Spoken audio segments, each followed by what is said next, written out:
राज्याच्या मुख्य सचिवांनी एक तातडीची बैठक आता बोलावलेली आहे। मुख्य सचिव सुजाता सौनिक यांच्या अध्यक्षतेखाली आता बैठक सुरू आहे। सर्व महापालिकांच्या आपत्ती व्यवस्थापन विभाग प्रमुख या बैठकीला हजर असल्याचं कळतंय। तर मुख्य सचिव देखील ऑनलाईन माध्यमातून सूचना देणार आहेत। ऑनलाईन बैठकीला आता सुरुवात झाल्याचं कळतंय।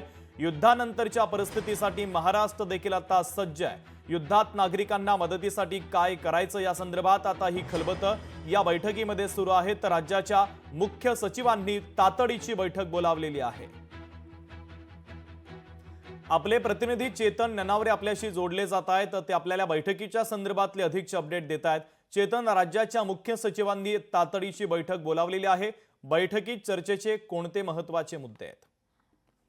निश्चितच शुभम, कारण एकंदरीत काल रात्री ज्या प्रकारचा एअर स्ट्राईक भारताने केलेला आहे त्यानंतर पाकिस्तानकडून उत्तर देण्याची अपेक्षा व्यक्त केली जाते किंवा शक्यता वर्तवली जात आहे। या नंतर जर युद्ध झालंच तर नेमकं महाराष्ट्रामधील जी प्रमुख शहरं आहेत त्या ठिकाणी म्हणजे मुंबई, पुणे, नाशिक, ठाणे सारखी शहरं आहेत किंवा तारापूर सारखी संवेदनशील ठिकाणं आहेत, त्या ठिकाणी नेमकी नागरिकांनी कुठली खबरदारी घ्यावी आणि यासाठी आपत्ती व्यवस्थापन जे विभाग आहेत प्रत्येक शहरामधील, प्रत्येक महापालिकामधील, त्यांनी नेमकी कुठली उपाययोजना करायच्या गरजेच्या असतील आणि नागरिकांना कशा प्रकारे तात्काळ मदत पोहोचवायची हवी, त्यासाठी अग्निशमन दलापासून पोलीस यंत्रणेपर्यंत सर्व जे यंत्रणा आहेत त्यांनी कशा प्रकारे सहभाग नोंदवायचा या संदर्भातील संपूर्ण चर्चा आहे ते राज्याचे मुख्य सचिव सुजाता सौनिक यांच्या अध्यक्षतेखाली या बैठकीमध्ये सुरू झालेली आहे। आणि या चर्चेमध्ये आता एकंदरीत सर्व महानगरपालिकातील जे आपत्ती व्यवस्थापन प्रमुख आहेत यांच्याशिवाय नागरी संरक्षण दलाचे जे प्रमुख आहेत अधिकारी ते सुद्धा या बैठकीमध्ये उपस्थित असल्याची माहिती आहे। त्यामुळे आता नेमका कुठल्या सूचना देण्यात जाणार आणि या सूचनांच्या अंमलबजावणीद्वारे नागरिकांना कशा प्रकारे आता सज्ज केलं जाईल,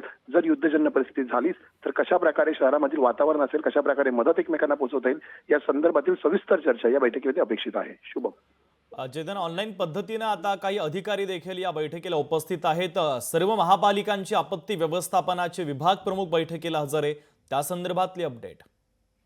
निश्चितच, कारण प्रत्येक महापालिका स्तरावरती त्या ठिकाणी आपत्ती व्यवस्थापन विभाग हा काम करत असतो।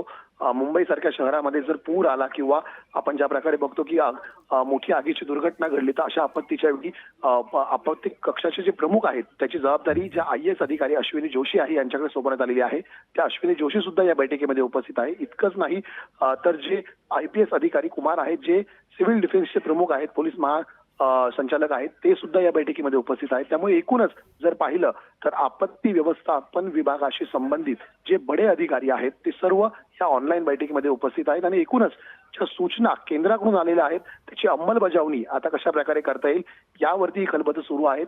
परिणामी भारत पाक युद्ध झालंच तर महाराष्ट्र अशा युद्धाच्या प्रसंगी संपूर्णपणे सज्ज असेल हे यातून आता सिद्ध पाहायला मिळत आहे। अगदी चेतन, महत्त्वाचे अपडेट या बैठकीच्या संदर्भातले दिलेले आहेत। तुर्तास धन्यवाद। तर राज्याच्या मुख्य सचिवांनी ही तातडीची बैठक बोलावलेली आहे। सध्या या बैठकीला सुरुवात झाली। युद्धजन्य परिस्थितीच्या संदर्भात ज्या उपाययोजना आहेत आणि जी खबरदारी आहे या संदर्भात महत्त्वाची चर्चा या बैठकीमध्ये केली जाते।